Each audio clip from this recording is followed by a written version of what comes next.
الله الرحمن الرحيم الحمد لله رب العالمين بمنا اندرك كرو بونا فلا كوم تشغولي املا تانو جامانا بي تشغولي واتي بي تشغولي يري بي تشغولي ايوه باشيتانا مرادون منانغا دونك باشي دوني بي دونك باشي دوني بي او كما كان تا تشغولا كوسبه او املا تانو او اني كو املا تانو كما بانو كما توكو يرو او ديكو على يا فرابال اوكي ntala don mala ye mendala ndala ko grambida bon ira kon ma do ko do be ulu tike ganza ulu tu era mafana sikatola o ima ke masu famu fami biska fi tela bato nga ala ko te chen akila o fili baye wal mam ska fo tuku fili do no te e ko fo ni no ma fo bandel no no te ba do e ba fo re kuma fo ni se ba menye o se ba mo bo ilo mo bo da fa la bamana andre nam chokoroba do konema ko subaga muso chet wote che ganzai oche amuna subaga foto go la ma fo ko nye flatigo mo mo no do wala ko do ye ko bo do wala ko do kalama oche mina fo dongo do fona mula no ta kuma ka chable kono wijie kono matis ki kodo kuna tiable ni sigle feno be ni sigle okuna awaso le bisi kodo la matike nyema igwansa mati musota wala ka sigi che ku gwansa mati joro basro gwansa imi sigle ko kuna able basro kanu bakula ayo ko kanika ko mati boli marana so kantibol ochen etsa ko knya etsa bla ko nyama ka so eta don able boli feno ye boto feno do abi boto ni kando di nam o kanti bebulu aba maraba de bulu wala maraba di mamima no kante e bulu etsa mara ayo oni ye ko mara koni awasra kane bi bulu abina fo adamade yakono etse bla kunyama kaso itado umendi yala ni mason bla sisa ko kona kara jokledu nyama e ko nyana bo adinyana bo ay oni ye rable bla ke kata ke mason e kita so jodu amse ka bri koni bla nyonga tlenan todo wala donc bekan yi do maka misila ima nugo kan yi do maka misi bien la sikatola o kuma yera de able do fana ko soni kelen di bolija o che matse kola sien kelena fi ka to ka ke kuma do ka idiga la kusobe dege ni ko non se panna o che ami radio baramuna ta ya kalani o goni o bedi sino ye do bla ya duma de demsano wora funa mi nambulo ko da kuma do amu diga la uti sala sien kele do yere bu ñu to ko ou yere to ko ñu ko aviti ko le flash a été présenté par o nyenengale ote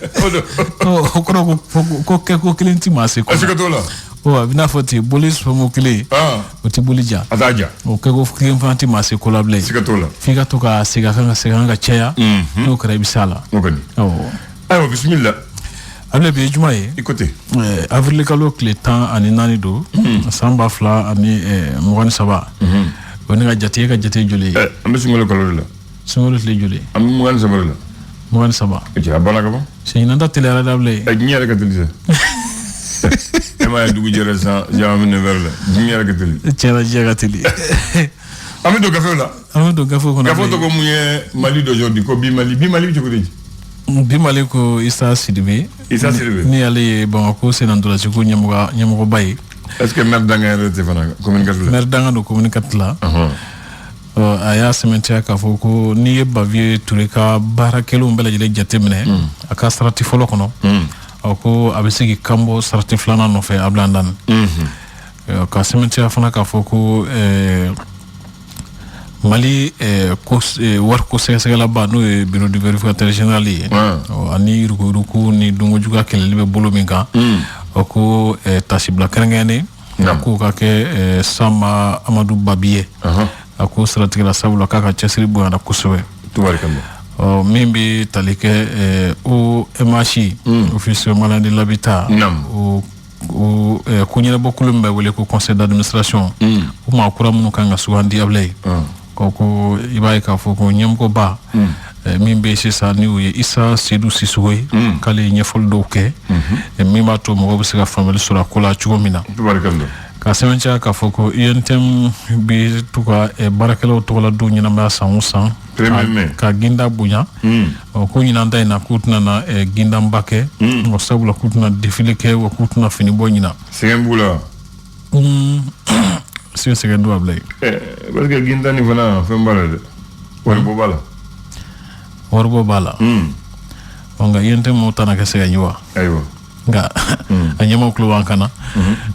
fasiriba fana lala an na ne don kuma ni ɲɔgɔn cɛ tilegan fɛ ka ɲɛfɔ mɔgɔw ye min b'a kɛ u n'o fɔ an ye o tɛ ayiwa o kɔfɛ min yɛrɛ fana bɛ tali kɛ nɔgɔ min ni jamana ye dɔ ta a sɔngɔ la san 2020 ka se san 2021 samiya ma o ko cakɛda min jarakilen don k'a fɔ ko ale ma baaraw ka ɲɛ bɛrɛbɛrɛ ma ni o ye kawo société kawo de ye o k'u ye ɲɛfɔliw kɛ ka jira k'a fɔ ko olu kɔni y'u sen don ko in na sira jɛlen fɛ wa ko san 2020 ka se san 2021 ma ko y'a sɔrɔ Modibo Keyita tɛ ministériya la Ablaye Mali Tribune n'an b'o bi Mali la n bɛ taa Mali Tribune na Tribune jɔra ka ɲɛ wa ayiwa a kɔni fɔlen don k'a fɔ ko sukaro dili Burama ma o ko yala laada don jagoya wale ɲuman de don wa walima jagoya don ɲuman de don jagoya tɛ jagoya tɛ laada ɲuman de don ayiwa ɲininkali tɔn bɛ e y'a jaabi kaban Dramane Danbele Adama PSG ka cɛbɔkɔrɔ don o ko a mankan sumalen kun mɛnna nka ko a bɔra mankan suma kɔnɔ k'a ka senkɔrɔmadon ta ka ɲɛsin cɛmancɛ fanga ma Segu Ndongo siratigɛ la ko Kidali bɛ se ka kɛ Mali yɔrɔ sahalenba y'o lahala ninnu sira kan cogo min na ko wulikajɔ dɔw bɛ o bolo kan ka sɛbɛntiya fana k'a fɔ Mali Senadɔrɔtiko ɲɛmɔgɔyasoba k'u b'a la ka maa mafalenba min bɛ ɲini wele ko directeur technique k'u b'a la ka o kura sugandili baaraw boloda Ablaye ko ni bi jamana ka surun ni b'a fɛ k'i bɛ kule maa b'o ko filɛ l'indépendant mun de bɛ yɛlɛ ayiwa o don y'a fɔ ni bi jamana ka surun ko i ka kule ko maa b'i ye parce que dɔw b'u ko filɛ o ye tiɲɛ ye ayiwa o kuma an ka taa fɔlɔ l'indépendant ye mun fɔ nana ka na fɔ ko n bɛ ka dɔ fɔ ale ma sɔgɔmada in na ko conseil malien de chargeur la n k'a fɔ transporteur routier la n'o ye CMTR ye o ko ɲɛma Yusufu Tarawele jalakira k'a fɔ ko ani a ka jɛw k'u ye nafolo dɔ ŋanamu min bɛ se sefɛ wari miliyari 18 ma o ko a yɛrɛ ɲɛfɔliw kɛ o k'a fɔ ko nin ye mankutu tiɲɛ kumaw ye minnu wulilen don waasa k'ale yɛrɛ mankutu tiɲɛ a ka yɛrɛ jɛ dɛ o ye tiɲɛ nkalon min ni tiɲɛ bɔ ɲɔgɔn fɛ ayiwa kuma ka ca o ko jatigɛwalekɛlaw kɔni nana dugu dɔ la min bɛ wele ko NT-Deyine wa ni Menaka cɛ tɛ tɛmɛ kilomɛtiri 20 jate kan o ka kɛmɛ sababu ye ka siran barika bonya kosɛbɛ dugu kɔnɔ wa ko dugulamɔgɔ minnu bɛ se taa ko caman b'a la ka taa wusa ni sigi Ablaye Andani sigan tɛ se sa URD ɲɛmɔgɔ ɲini hukumu kɔnɔna na i b'a dɔn k'a fɔ ko wa ko tibitaba cayara sariya ɲɛkɔrɔ kosɛbɛ o ko sariya tigɛsoba min wele ko Cour suprême o k'olu ye a sɛbɛntiya k'a fɔ ko Gwaɲɔgɔn Kulubali ko ale de ye tɔn ɲɛmaa ye Ablaye Andani sariya ko ten ko sariya y'o fɔ donc tɔn cira bɛɛ bɛ taa maa min ma sɔn o tɛ taa fan kelen fɛ o ye tiɲɛ tɔn cira fana kuma ka ca ayiwa ko Sikaso yɔrɔ min bɛ wele ko Hɛrɛma kɔnɔ lakana sabatibaw da yɔrɔ min bɛ yen nɔ o ko bin kɛra yen kan maa 2 ni tora ko da fɛ jatigɛwalekɛlaw fɛ maa 3 ko olu joginna bolofɛn caman tiɲɛna a ko senfɛ a bɔra hɛrɛ kɔnɔ a kɛra bɔnɛ ye sisan kuma cayara Ala k'u kisi amina Hɛrɛma kɔnɔ ni maa 2 donc a bɔra hɛrɛ la indicateur de nouveau ko menaka dugumaw sirannen do kosɛbɛ ablandan fo ka sirannen do an fana jɔrɔlen do an yɛrɛ jɔrɔlen do kosɛbɛ sariya sunba kura fana yɛlɛmani hukumu kɔnɔna na ko an dɛmɛbaa minnu bɛ wele ko médiation internationale olu hakilila min y'a ko kan k'olu y'o fɔ ratipasi ko ale lamɛnna sariya tigilamɔgɔw fɛ dugu la araba tɛmɛnen ko maître Bacili ale y'a jira sa k'a fɔ ko sariya t'a la ka tile ko a b'a la ka dɛmɛ dɔ fɛ maître Bacili jumɛn a fa bi dɔ nɛnkɔrɔ ayiwa a ko kuma bɛ ten ayiwa BMS tɔgɔla don min bɛ wele ko BMS ka don ni y'a ta ko 6nan ye ko a senfɛ u ye sɛbɛn wɛrɛ miliyɔn 20 jate k'o kɛ dɛmɛ ye ka don balo la ka di dɛsɛbaatɔw ma min bɛ tali kɛ ni dɛmɛ minnu n'a bɛ to ka kɛ sunkalo kɔnɔ ta abila ye ko yɛrɛ yira bɛ ɲini ka bila mɔgɔ dɛmɛ sanfɛ a ko hukumu kɔnɔ n t'a fɔ galon ayiwa parce que hali n'u bɛna dɔrɔn fila d'u ma taa télé wele aya k'aw jata k'a sɔrɔ an se o ma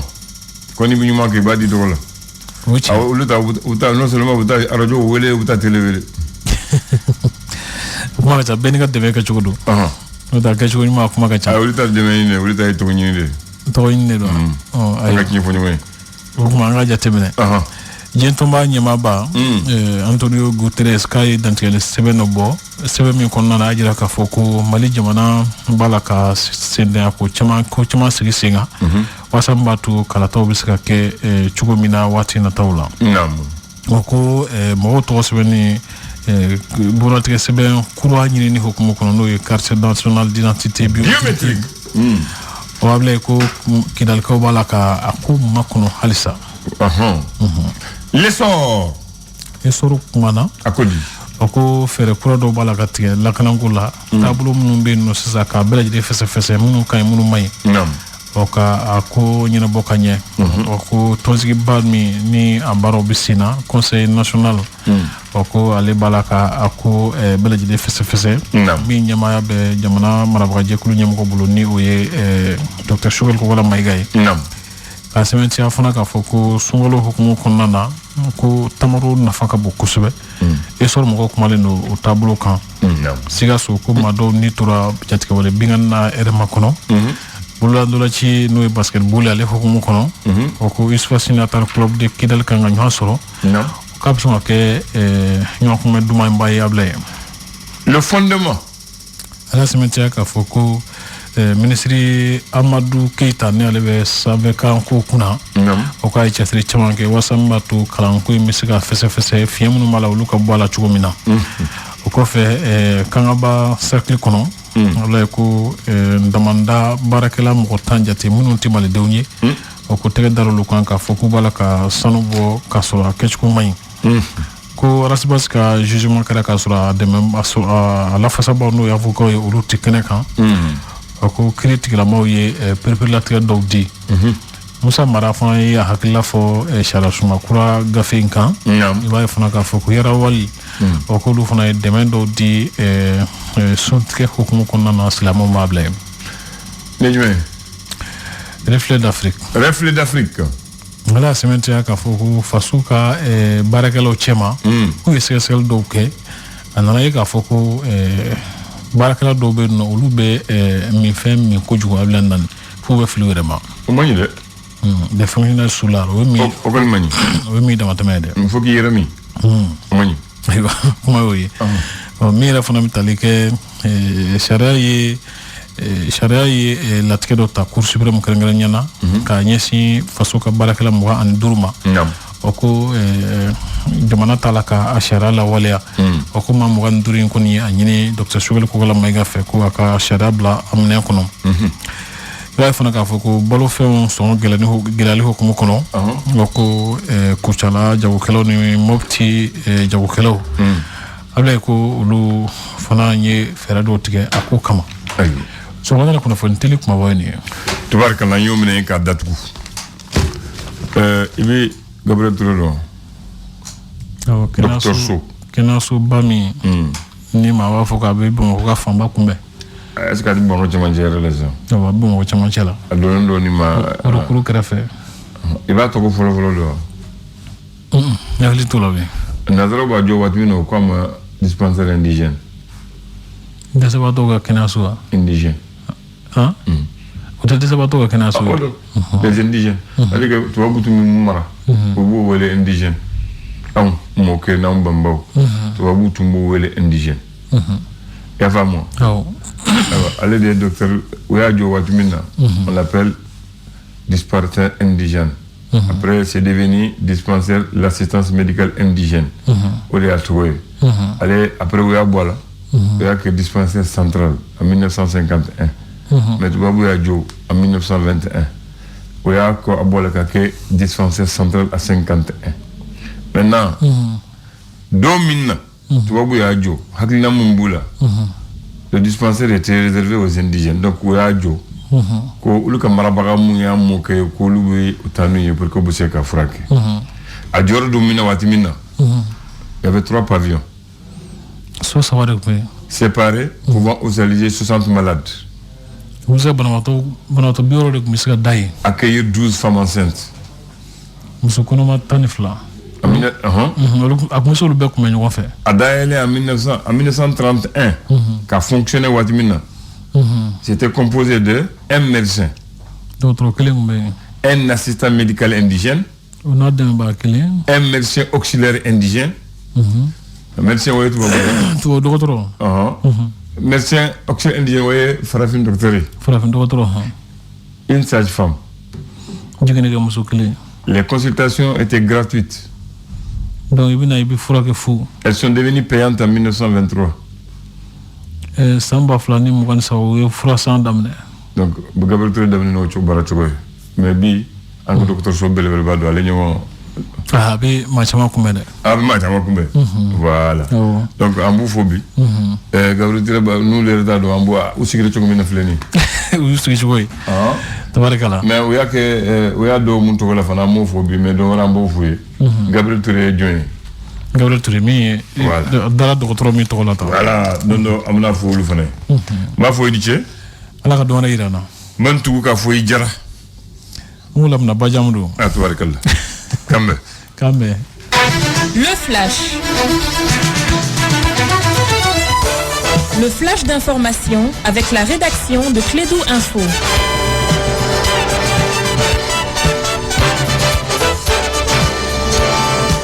Bien, on va boucler la matinale par le flash de 9h. C'est une affaire de Sekou Kone. Sekou, rebonjour. Rebonjour Abdoulaye, rebonjour à tous et bienvenue dans ces flashs d'information. Le ministre allemand de la Défense, Boris Pistorius, nommé en janvier dernier, a rendu visite au contingent allemand de la mission de casque bleu de l'ONU à Gao dans la perspective de ses retraites déjà annoncées d'ici à mai 2024. Il était accompagné de la ministre du Développement allemande, Svenja Sulje.